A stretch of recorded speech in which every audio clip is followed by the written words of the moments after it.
Well, outsiders, long-time viewers and fans know that Andy Ngo has been a regular on our show from when he first started appearing in Portland and other places with his camera, a freelance journalist who basically documents the horror show that is the left-wing Antifa and increasingly Black Lives Matter demonstrations and riots. You'll remember that Andy, of course, was attacked at one of these demonstrations and only hours later was on Outsiders. I'm delighted to say he hasn't been attacked recently and hopefully won't be attacked anytime soon, but he is with us here on Outsiders from Nashville. How are you, Andy? Great to see you. I'm well, thank you for having me on again. Excellent. Now, some news which has just come through about an unfortunate death at a rally. Tell us what's happened.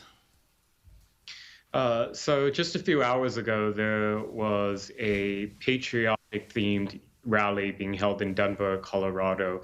And of course, anytime you hold some type of pro-police or pro-Trump or pro-USA event in an urban area in America, you're going to have the far left, like Antifa, come. And that's exactly what happened. There was a counter rally by BLM Antifa, and unfortunately, there has been a homicide related to a shooting, and the reporting from the local reporters so far indicate that the suspect shooter is affiliated with the left-wing side, and that's all the details that I have at the moment. Rita. Well, this follows what we saw in Portland, where an Antifa member shot dead a Trump supporter. That didn't seem to get all the coverage that you would expect an event like that would receive. Tell us about what's happening at Portland, because we know they've got the far left mayor there, Ted Wheeler, but he's in trouble. There's someone who's even more left-wing than him, who's the Antifa candidate, and she looks like she might win the race, the election race. I'm glad you brought up the shooting that happened in Portland in late August by a so-called 100% Antifa person based on what he wrote in his manifesto. And what's frustrating about all these shootings of people associated, victims on the right, is that their names aren't remembered. And I think, rightfully we remember names like Heather Heyer, who was killed in Charlottesville. Her life mattered, but the life of Aaron Danielson mattered, and I don't know the name of the victim today. But in Portland, what's happened is we have somebody who is now polling ahead of Mayor Wheeler, Sarah Inaroni, and she identifies not just as Antifa, but supports the cause, and when pressed on it, has doubled down.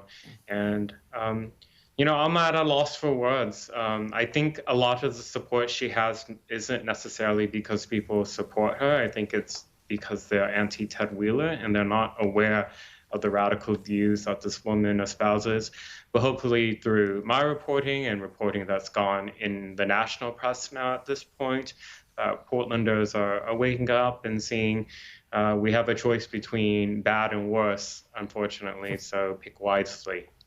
James. I want to ask you about something else that's happening. Now, we've seen a long trend of Antifa and the left trying to force businesses to support their cause. Can you tell us what's happening with the consumer review website Yelp and how that is now looking to basically trumpet any accusations made against a business for racism or other sort of unwoke behavior, and how that might wind up, well, backfiring not just on companies, but also Yelp itself? So part of what makes the far left grievance ideology so potent is that it's supported by big tech, right? People are getting canceled and banned left and right if they're perceived to be somehow transgressing some of the dogma. Unfortunately, Yelp, which has for a long time signaled the support of far left causes, is now moving in a direction that's really potentially damaging to businesses, in that they've announced that they're going to be putting on racism warnings based on businesses that have been accused of racism. And we've seen over and over how those accusations are falsely used to destroy people's lives. And now this may be destroying people's livelihoods. what we're seeing in Portland on some far-left accounts associated with Antifa groups in Portland is that they're already compiling lists of businesses that they say espouse pro-police views or conservative views, and this is just opening the door to exploitation and harassment of business owners that puts their livelihoods on the line. Rita? It's tantamount to extortion, if you ask me, because these groups can put all sorts of pressure on businesses and say, if you've got an American flag in the window or a Blue Lives Matter, we're going to accuse you of racism and destroy your business. It really is quite frightening. What recourse do businesses have, though? Because, like you said, big tech is dominated by the left. How do people fight against this? You know, the details of this plan hasn't really been unveiled by Yelp yet, so it remains to be seen what mechanisms are in place to prevent abuse. Unfortunately, just on the face of it, like you said, it doesn't take very much for people on the far left to accuse somebody of being racist. A flag is seen as racist. A couple of years ago in Portland, we had a business that didn't serve a black customer after they had closed. They were accused of racism and they were boycotted. So that's the standard we're dealing with in not just Portland, but many cities in America. Can I also ask you, sorry, Rowan, just about the support Black Lives Matter enjoys from corporate America. We've seen so much violence in the last 3 months. I've seen people killed, businesses destroyed, literally billions of dollars worth of damage, and yet that hasn't really done anything to damage their standing in the corporate world. They are still widely supported, or has that changed?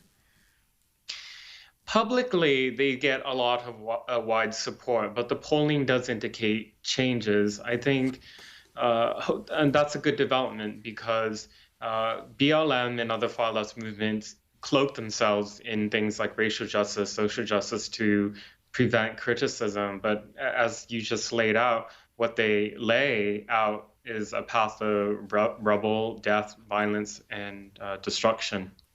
Andy, just before we go quickly, we normally see you in Portland. You're in Nashville, which I hope would be country music, might be a bit friendlier to Trump, I don't know. But tell us what it's like on the ground in Nashville, just the people you meet when you're not actually in the middle of some mad Antifa riot. Well, I went to Broadway Street last night, and surprisingly, it was very packed. The nearby states in the American South are dealing with hurricanes right now, so a lot of them have gone to Nashville for the weekend and to have a good time at the clubs and bars. Hopefully, the hurricanes don't result in damage to property and lives, but we'll see. So what's the mood on the ground in terms of the election coming up? How much support for the Dems? How much support for Trump? Is COVID a big factor in everyday Americans' thinking? When I'm talking to conservative voters, they seem to be enthusiastic about Trump's win, but they're really scared about being located in a liberal blue city on election night. I think some of the violence that we saw 4 years ago in 2016 will absolutely pale in comparison if Trump is to be announced to be the winner in November. And where will you be on election night, Andy? I haven't decided yet, but Portland's not a safe place to be for sure. Well, we look forward to next time getting you back on the show, and keep up the great work, Andy Ngo.